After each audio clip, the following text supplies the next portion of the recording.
and welcome to the Ireland on the Fly podcast about the people and places of fly fishing in Ireland. And for this latest episode, we're focusing on what some might say is a bit of an esoteric branch of the sport, Tenkara, the art of fishing on mountain streams with minimum line and no reel that first developed in Japan. So what is it? How does one do it? And most importantly, how relevant is it to Irish waters? David Anchell is a passionate fly angler in Tipperary, and knowing he was a keen advocate of Tenkara, I thought, let's find out more. But Tom, before we hear from David, I was wondering what you knew about the sport, and had Tenkara ever crossed your radar? Yeah, good man, Dar. Had I crossed my radar, right, but knew very little about it. Had talked to one guy, a friend of mine, Tom Sweeney, Swanky, that does it. So he was the only person I knew in my own circle that fished it. But so I knew, as you said in the intro there, it's basically fishing without a reel. So it was really great to talk to David and to ask the questions that I wondered about. The whole thing was fascinating. What did you think? Yeah, and for me, and you'll hear from David as well, because David is he fishes all over the world. He's, it's you will have fly fishing envy listening to David in the second part of this interview. And in fairness, the number of species. Come to that. Yeah. Pick a number now and you'll be wrong, I guarantee you. You won't even be close. He's an absolute gentleman and he goes off fly fishing the world, and it's incredible, the insights and the stories. But what I was fascinated by somebody who's so experienced in terms of the globe and what they fish for and what they've caught, and yet he just loves the simplicity of Tenkara and going down to a tiny little stream down the road from him. Wasn't that amazing? As you say, you could save yourself a lot of money. Yeah, would actually, really would. But maybe it's great that he does that, to find out that that's still within the simplicity, as you say, of going up to places. And this is interesting as well, where a lot of other guys wouldn't fish and just enjoying it for the sake of catching fish. And as he says, 4 or 5 inch fish with occasionally 10, 11 inch fish, bigger fish. But he's almost, I won't say besotted by it, but real keen interest in it. But for me, there's a kind of a romantic notion to it as well, isn't there? That kind of taking it back to such simplistic kind of means. And like you said, it's and why it appeals to me and why I'm itching to kind of have a go at it next summer is that idea that you can, I live near the Comers and the Knockmill Downs and the Galties. That little mountain streams. I've never seen trout in them. And David's assured me, no, I'm telling you, there's trout there. Yeah, it's not great when they're there. They're there. And I'll show you, and I love that idea of just hiking up, could be going for a 3, 4, or 5 hour hike and just having, a small little Tenkara rod with you and just trying your hand at it and seeing. It must be incredible to be catching these little fish in these kind of places, and you're going to places like little pocket water and things like that, but also as well, the amount of gear you're not bringing a lot. One of the things about fly fishing compared to other types of fishing is the amount of gear, let's say for river fishing, is small anyway, but with Tenkara it's even less.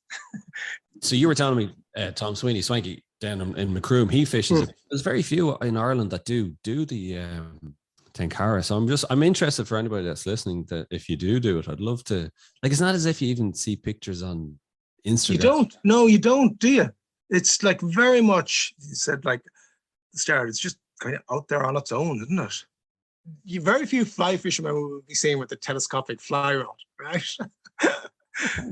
Yeah, do you know what I mean? So to actually go, but look, I use a telescopic tapping rod, so therefore I should find it, no harm at all. I have a nice tapping rod that I use occasionally, which is 5 meters. So my only memory of telescopic rods is something like you'd pick up an Aldi or Lidl, or that's what I'm getting at.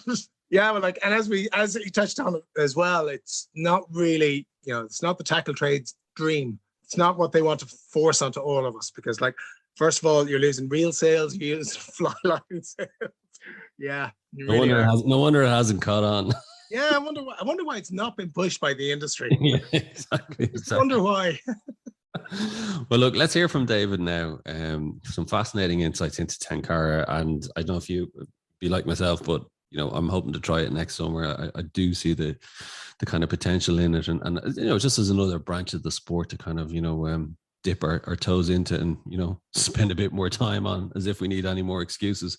Well, of course. But I first asked David to explain what Tenkara is all about. It's not to be compared with the normal part of the sport. It's a separate thing altogether.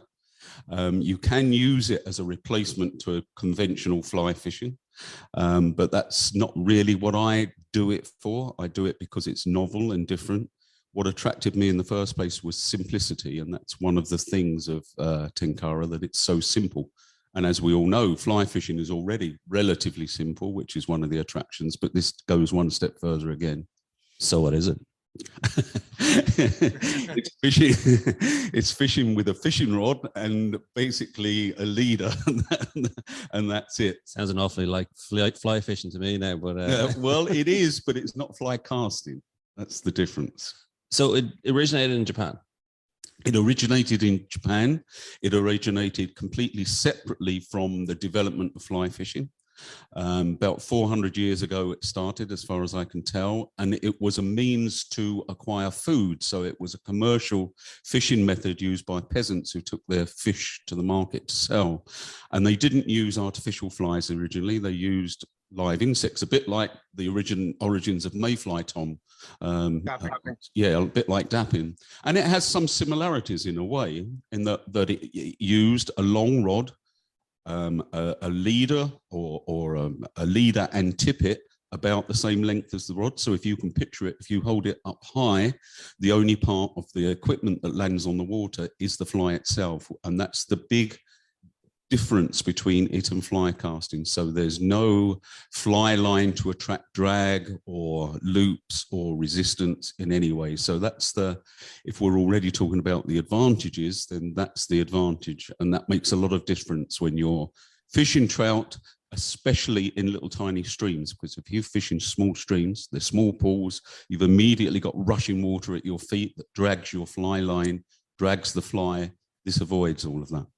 So is the drift very short then with it? Yeah, it is very short, typically. And as I say, often it was developed for and is often used in little streams.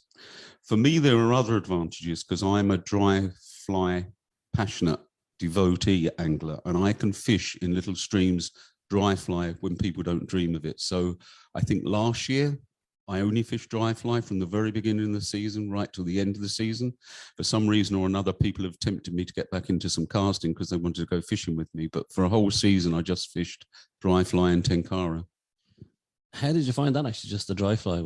Did you do it just as an experiment? Because I think it was actually Yves Schunard, the Patagonia founder. I think I remember reading about him that he wanted to do that for a year. And again, it was a similar thing, the simplicity of it. Yeah, I didn't do it as a devoted experiment. I did it because I started doing it a couple of years before, picked it up again seriously last year from the beginning of the season, and just worked the whole way through the season. The reason it works is because you can fish small rivers where the trout are hungry all the time. It's not like waiting for a rise. So you can go into the mountain streams and pick fish off dry fly in the middle of March.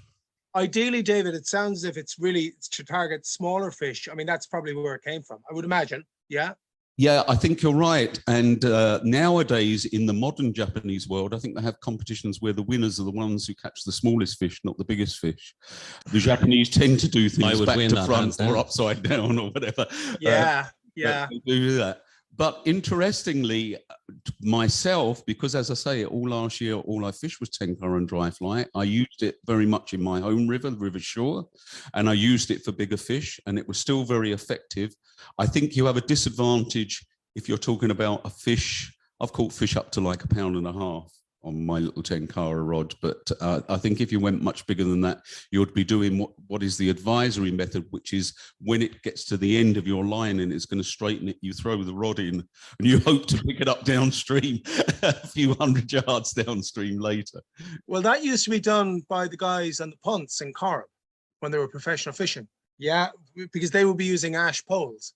Okay. And if they got a very big fish, because the line was tied to the top of it, as it would be with Tenkara, they would throw the ash pole out.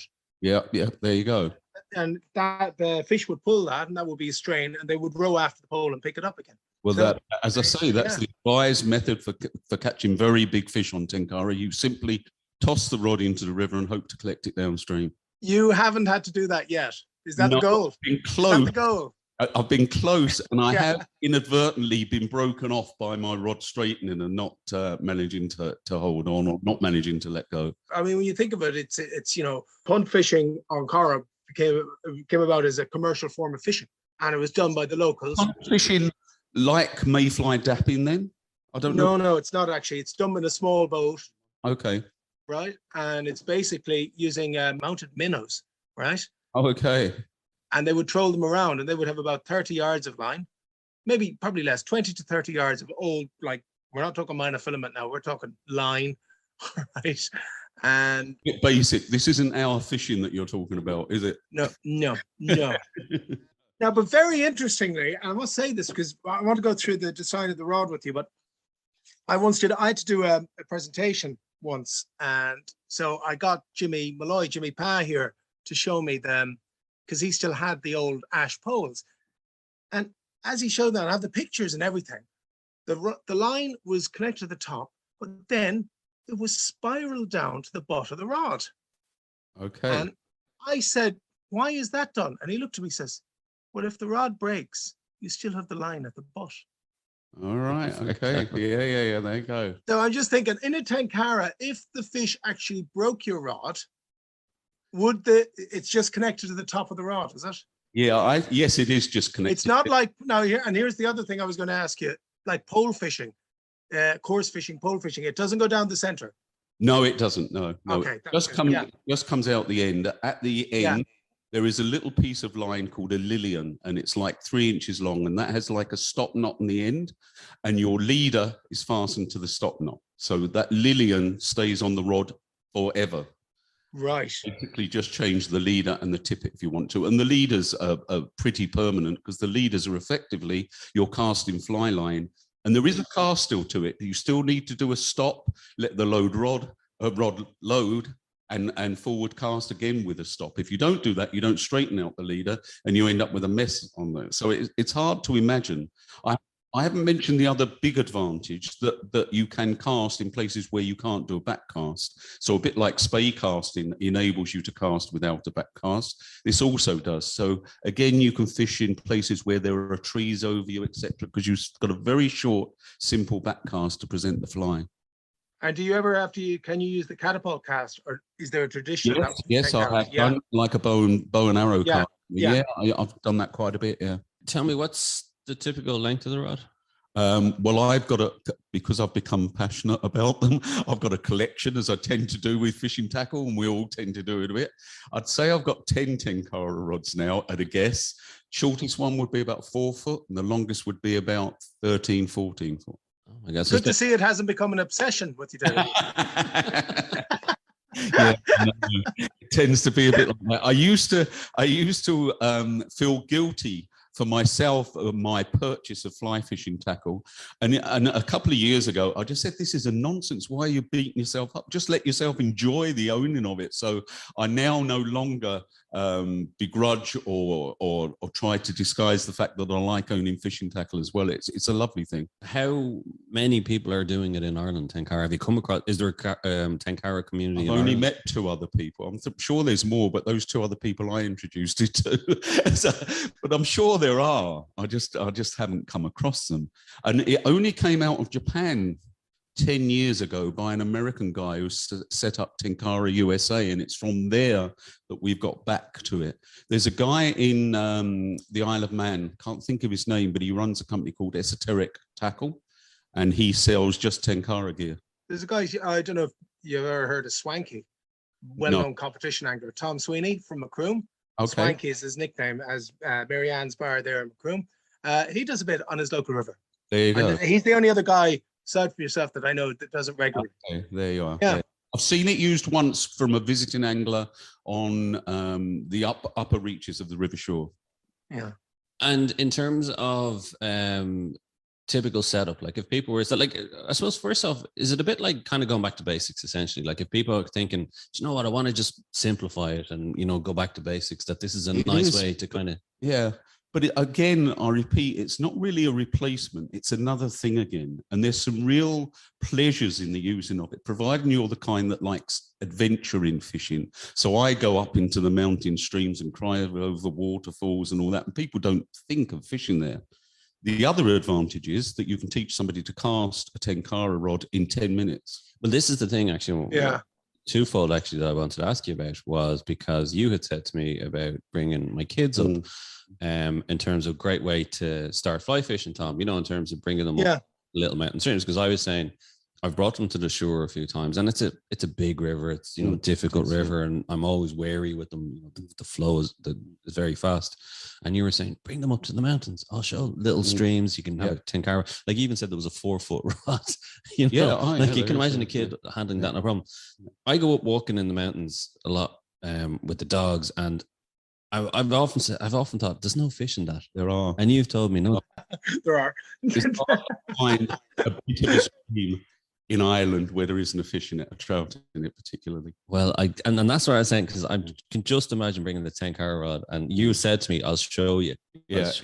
I'm sorry we haven't done that yet, but you and I don't seem to have a lot of spare time between us, but we will do one day.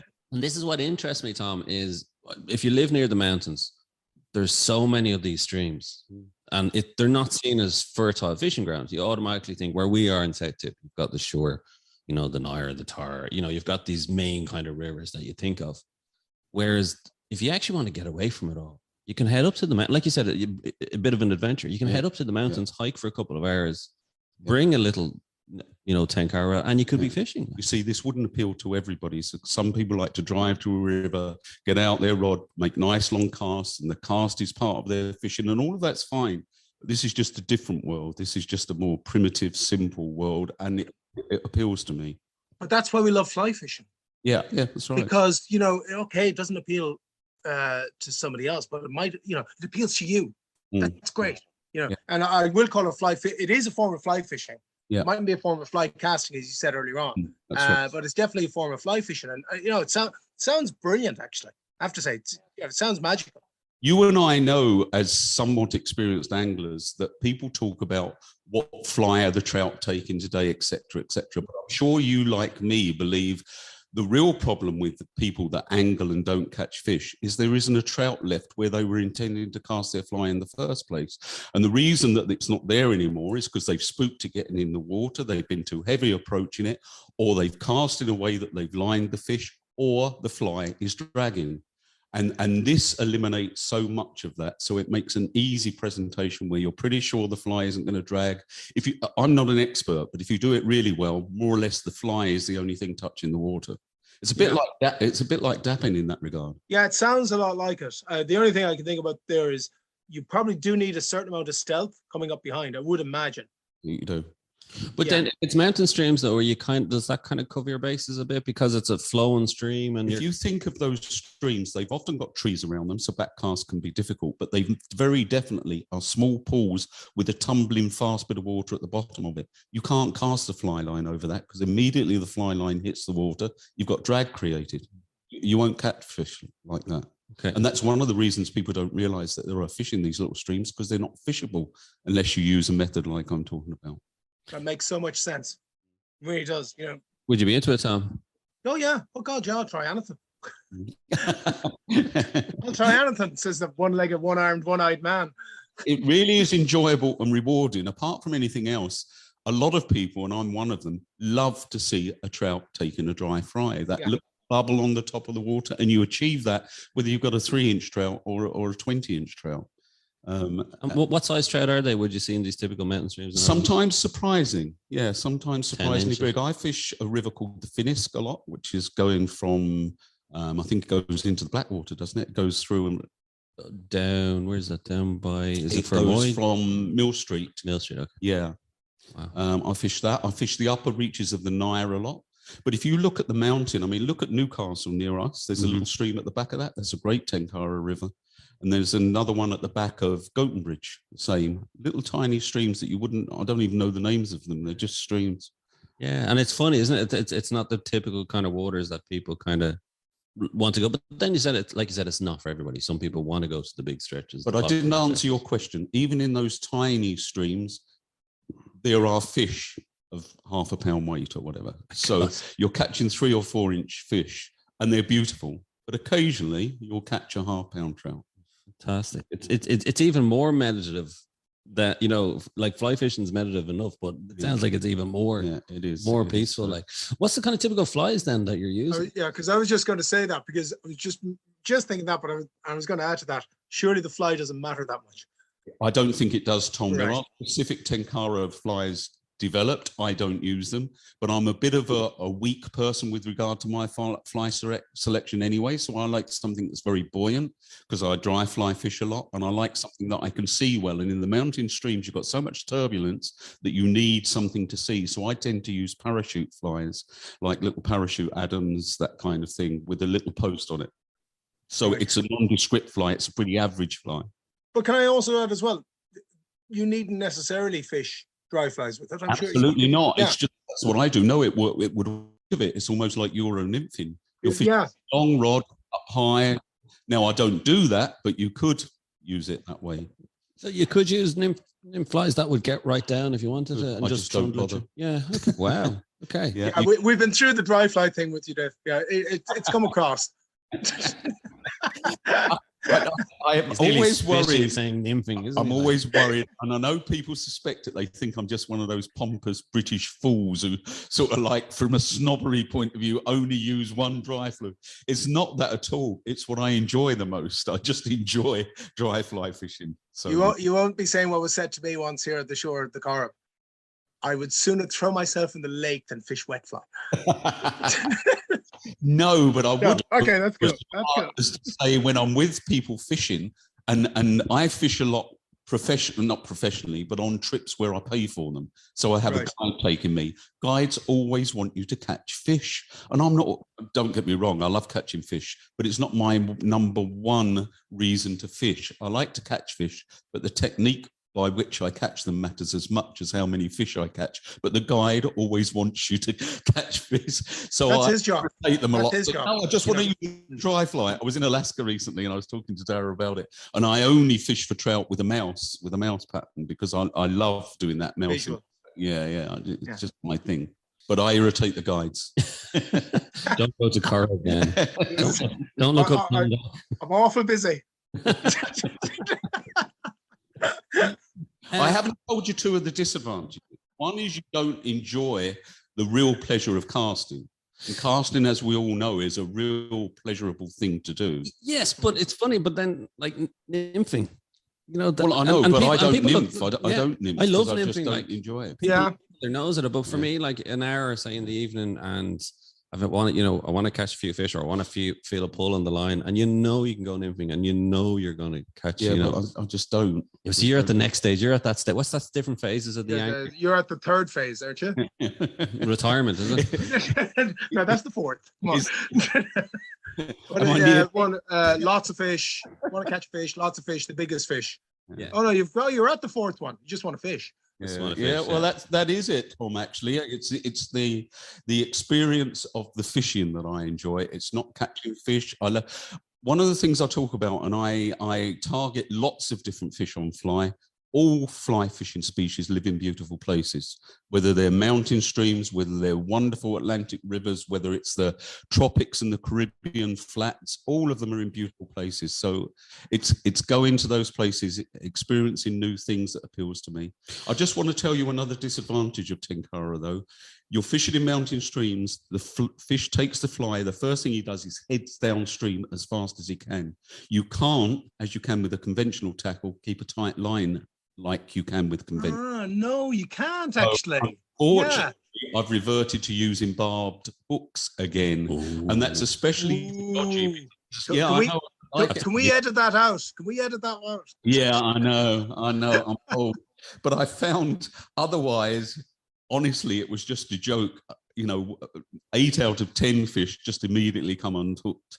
They dove downstream, slack line, they were gone. That's really actually, because I've been trying to think about everything. I've fairly got a handle of it when you're talking about it. Never thought of that, but that makes so much sense. There's no way of keeping in contact with them. Oh, there isn't. No, you just can't do it.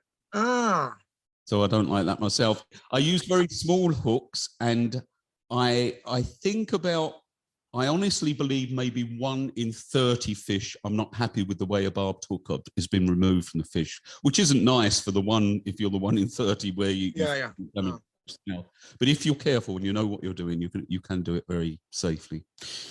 Question then on that, what size flies are you using? And if you're dry fly fishing for it mainly, are you matching the hatch, or does it matter? Like you said, I don't really match the hatch.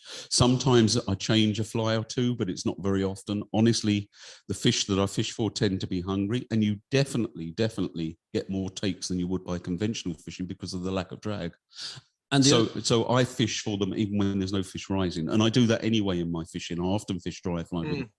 And the other thing I suppose as well is these rivers, these places where you're fishing, they haven't seen a fly like this, because there's so few anglers doing it. And even in semi-flood conditions, they will hit a dry fly. It's amazing. Wow. Sounds incredible, doesn't it? Sound like it's it sounds really interesting. Really fascinating. So if people that are listening to, they're interested, want to give it a try, find out more, like, is it this esoteric website you think for tackle? It's a good local website. There's a couple of websites in the USA. One is called Tenkara USA. If you go on YouTube and you look up Tenkara fly fishing, you'll find quite a lot of hits for it. Everybody's not going to go out and get 10 rods. So what's you said 4 to 13 feet. What's your go-to rod? These rods are collapsible. They're telescopic. Right. So that's another thing that appeals. So when I walk along the road from my car or over the hills, I'm carrying a 1 foot length of bamboo in my hands, or carbon fiber or whatever it is. The rod telescopes out, and a lot of rods have an alternative length to them. So you can get by just buying one rod that maybe are like an 8 foot and a 12 foot, or a 8 foot, a 10 foot and a 12 even. And if you go to that esoteric tackle website, you will see there are rods that are called Sloan. I think Sloan is the name for a small stream like a tarn or a little stream on the Isle of Man. And they have one called Sloan 2, which has 2 different positions that you can mount, and they're very inexpensive. So unlike the really best new modern rods, the ones that Tom used to sell me, unlike those, you can buy a very good complete rod for like 180 euros, something like that. Right. And if I was still in that job, I'd be going, no, you have to have. You don't be buying cheap Tenkara rods. And the line, how does that? The line, as I say, there's a thing called a lilium, which is what you attach your leader to. So that what I'm calling a leader is really your casting line. So it can be a braided piece of line. It can be more fluorocarbon is often what's used. In fact, that's what I've reverted to. I used to use a straight running line, but it's a bit heavy and you get kind of a sag rather than a straight line. So I tend to use straight fluorocarbon now. And then just a bit of ordinary tippet on the end. So about 3 or 4 foot of tippet. Because again, if you're casting right, you don't really leave any tippet laying on the water. So let's say the stretch of fluorocarbon, let's say the 6 or 7 feet. What diameter are you using that? If to use the X or millimeters, what diameter? It's maybe, you'll convert it to X for me. It's maybe 20 pound breaking strain. Oh, so that's you're up on 0x or 0.1x. Something like that. Something like that. Remember, that's all you've got as weight for casting. So you still have to. You have to have that. Now, for example, let's say went out and I tried that and I only put, let's say, 6 pound. It wouldn't work, would it not? It wouldn't. You wouldn't be able to straighten the leader out, and it's still important to do that. Right. Yeah. Otherwise, you're going to end up with too much laying on the water, and it's not going to work for you. Oh, that's interesting. On with that, and as I say, that's inexpensive again, because it's just fluorocarbon you're using. Yeah. You said it came about 10 years ago. Like, did it kind of, come as a fad, explode onto the scene? Everybody was talking. Because I remember reading articles in the magazines about it. And probably seeing it online.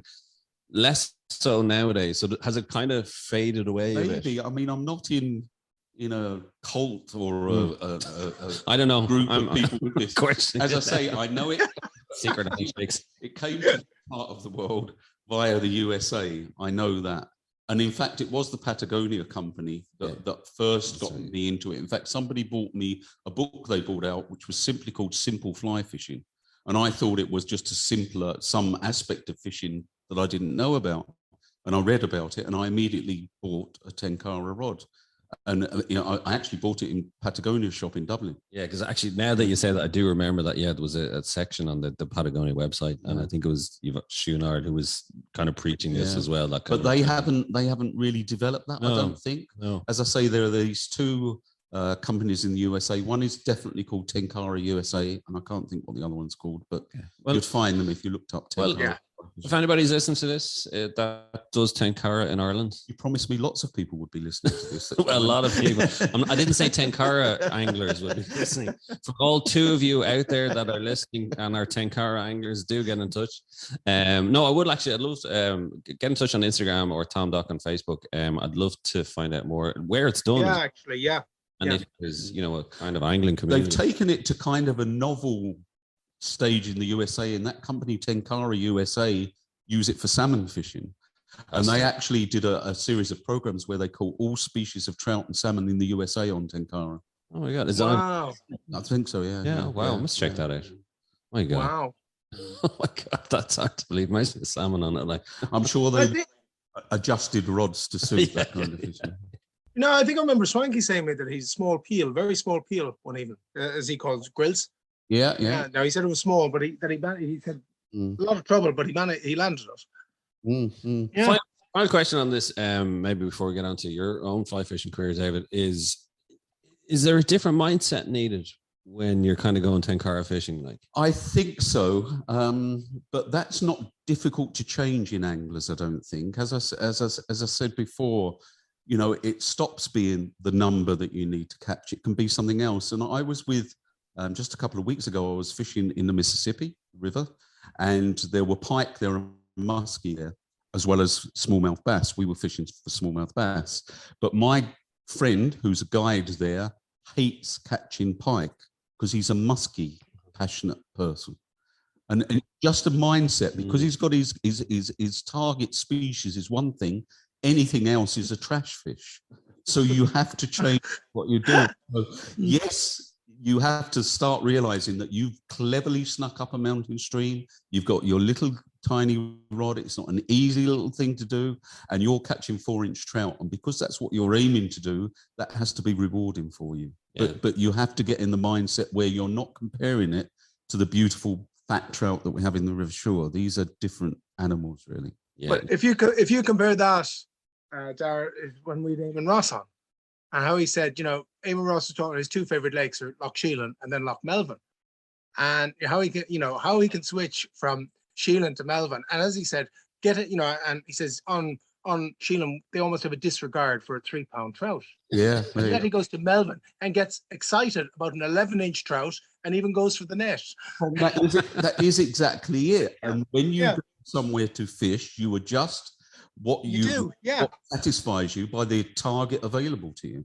Yeah, really. And I've often found that, because I used to do a lot of the hillock fishing here in Connemara years ago when I could, and coming to some of those lakes from Corrib, like a 10-inch fish on some of them was huge. That's right. It was huge, but I used to love it.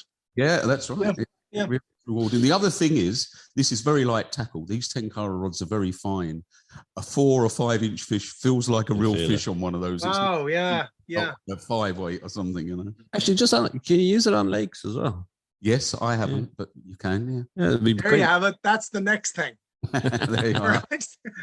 Well, it would be lovely for our mountain locks locally, because again, you're not carrying anything. Yeah. You can shove these rods in your pocket. Yeah. I've always wanted to go up to Galtymore. Yeah. I know there's lakes up in the Galties there, and be good. I've fished in the Comoras quite a bit in the old days. Yeah. In the lakes there. I'm presuming then you obviously could do it, any time of the season, but obviously summertime's probably the best, in terms of conditions and all that kind of stuff. Yes, although those streams are very low at the moment.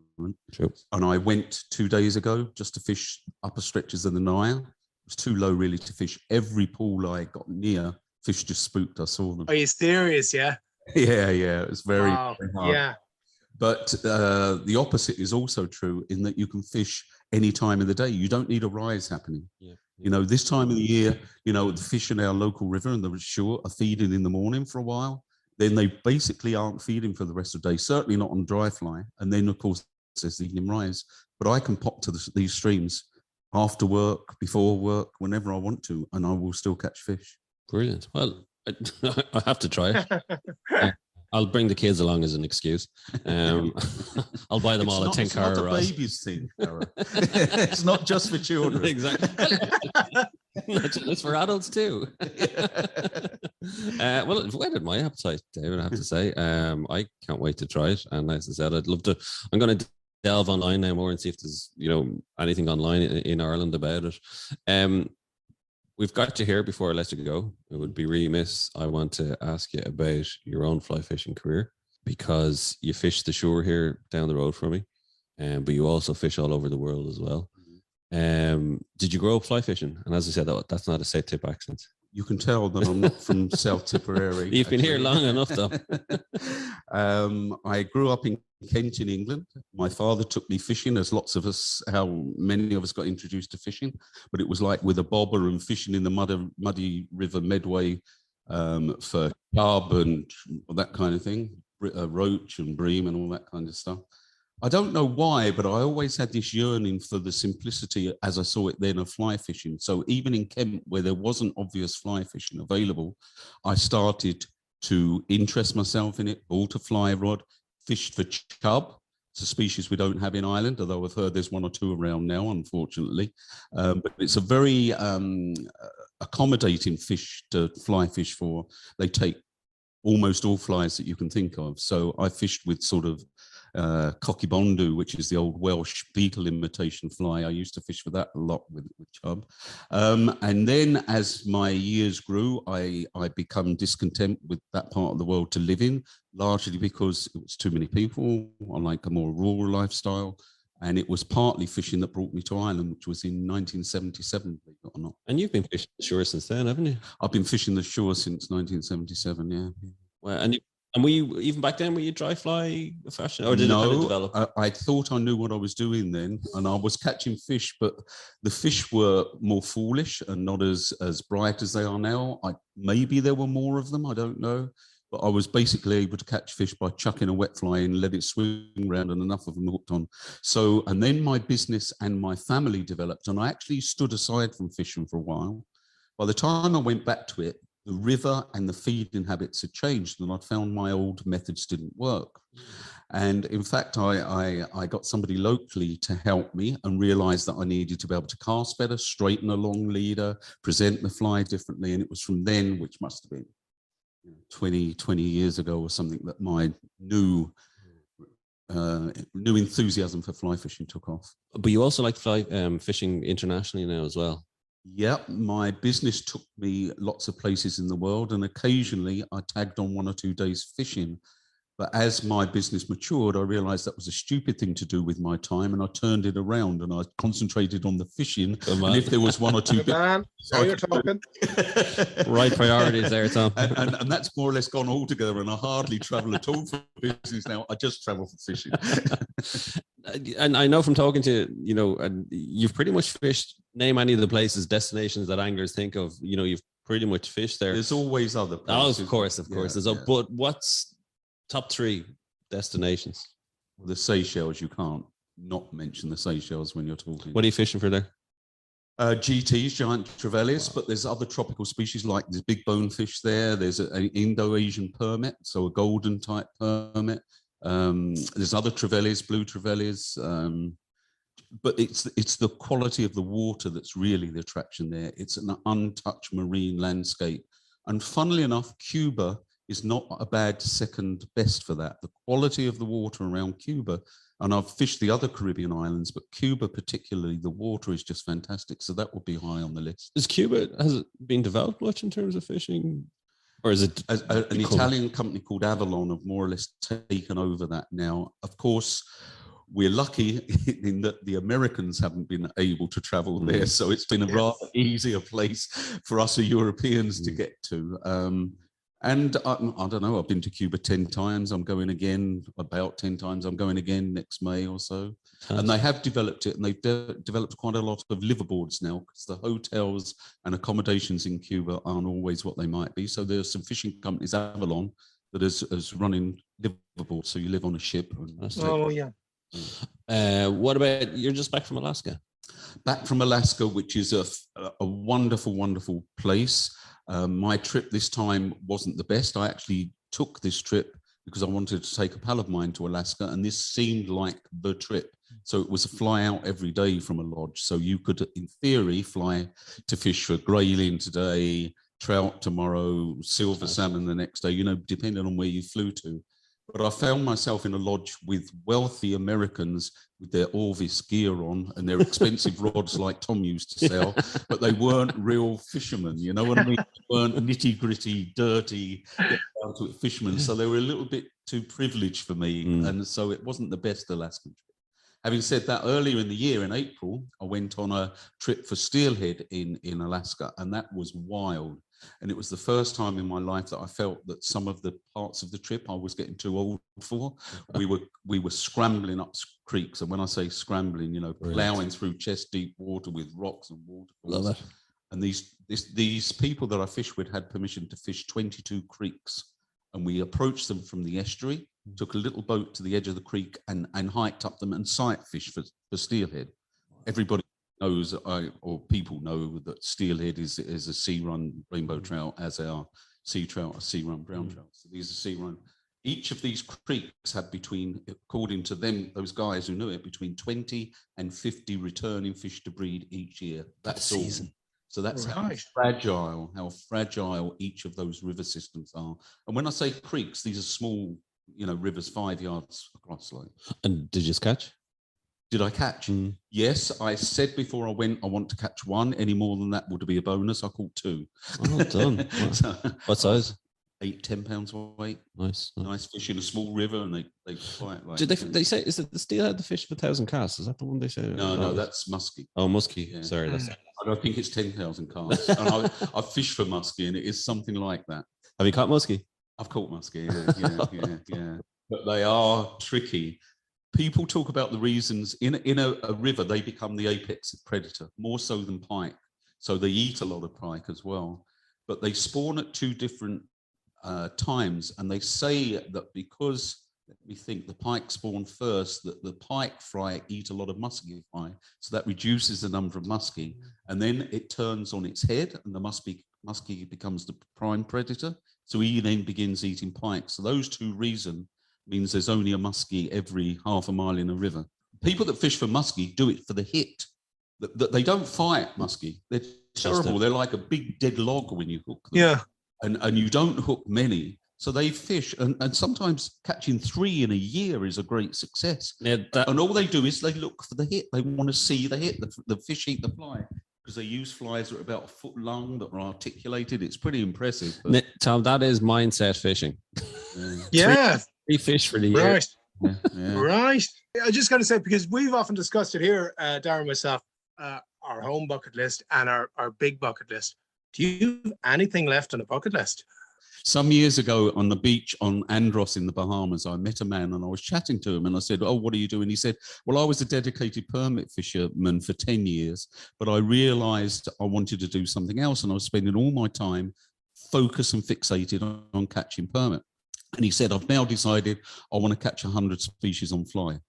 And I said, "My goodness, that sounds just like crazy. That's ridiculous." So I came home and counted how many species I'd caught. I remember, and it was like 44. And since that day, I've made a record of them all, and I'm like at 105 now. Oh, you've beaten 100. Yeah. Oh God. You do 200. If you get really bored about what to put on, I'll sit here and read them out to you one day. So that's our next competition. Can you guess the 105 species, Tom, that has caught on fly? Like 100, oh my gosh. Yeah. What's left as a species? I haven't, I have caught those. I don't know what, I don't know as a species, to be honest. I really don't know. I'm sorry, I can't. I haven't caught an Indo-Asian permit. So one of the golden fellas. Funny, I'm often saying that. Very good, Tom. I myself, I'd be having tea one night, and I just turned to Debbie and I go, I haven't caught an Indonesian permit. I'm not going to sleep tonight now. I'm going to the Seychelles in November, so I have another chance to do that. Interestingly, one of the things I've decided for myself, I love my fishing here, as much as anywhere in the world. And I really sometimes resent the fact, even if I'm in these beautiful places doing beautiful things, I wish I could be at home catching my trout in the river. And that's what I actually wanted to ask you was, yeah, does it feel like it's obviously a different type of fishing, but is there something just nicely familiar about going down to the shore? Not only familiar, I think the type of fishing, and it's still difficult. I still find it difficult. Somebody said to me, go and catch a big trout in the river shore. I couldn't do it to order. I could catch trout for sure, but I wouldn't be able to select and catch, say, a 2-pound trout at will. I wouldn't be able to do it. Nearly 50 years you've been fishing on the shore. Has it degraded? Have you seen the fishing? People say that it's poor now. I think perhaps they're not great fishermen, because as far as I'm concerned, we're hugely privileged to live in this area and hugely privileged to be able to fish that river. And remember, there's 10 interesting different tributaries to that river around here as well. It's still very difficult, very challenging fishing, but it's full of fish and some big fish. Catching them is another matter, but it's full of fish. And from what, just listening to you talk, David, like whether it's Seychelles, Alaska, the shore, anywhere in Ireland, I get the sense of you could be anywhere fishing and you'd be happy because, like you said earlier in the interview, it's about where you're fishing and what you're doing. And that's ultimately what it's about. Yeah, doesn't it take you to another world? You only have to put a fishing rod in your hand, stand in some water, and you're pretty happy, aren't you? So this actually leads us, because I'm really looking forward to this, because we've asked nearly everybody now that's been on. We asked them one question at the end, David, and we ask you, what is your most memorable fish? And I'm looking forward to this now. Your most memorable fish, considering you've had 105 species, right? Now, would it mean be the biggest? We want to know the one that sticks in your mind. There's probably more than one, but if you could pick the one out. that sticks in my mind is a 1/2-pound trout that I caught 2 days ago in the River Nile. Going up it, I couldn't get any fish to take the fly, and I was spooking them all. And I landed 1 1/2-pound trout, and I was thoroughly happy. So that's the one that sticks in my mind. You don't need to be traveling the world then. That's it. I think. Let me answer it a bit more sensibly. There was one that stands out in recent years. I went to Tanzania to look for tiger fish, and a 20-pound tiger fish is like the ultimate target. And I landed a 22-pounder there, and it wasn't just the landing of it. I had to cast an awful long way across the river. The fish took the fly. He made an almighty leap, and the guide said, "Oh my God, look at that." So the guide was like excited because it was the biggest fish that he'd seen that year. And we landed, and they're so fantastic fish. They're just amazing fish. So I would have to say probably that's the most notable at the moment. Well, tell you some stories, David. We'll have to get you on, and we'll talk to you again. Well, thanks a million for joining us. You're very welcome. Do everybody check out Tenkara in Ireland and head up to those mountain streams. Very good. Yeah. All the best now. Our thanks to David Anchell for joining us on the show. And don't forget to rate, review, and follow the Ireland on the Fly podcast on Apple, Spotify, or wherever you get your podcasts from. Plus, you can keep up to date on IrelandOnTheFly.com, as well as on Instagram. And myself and Tom will be back with another episode about the people and places of fly fishing in Ireland.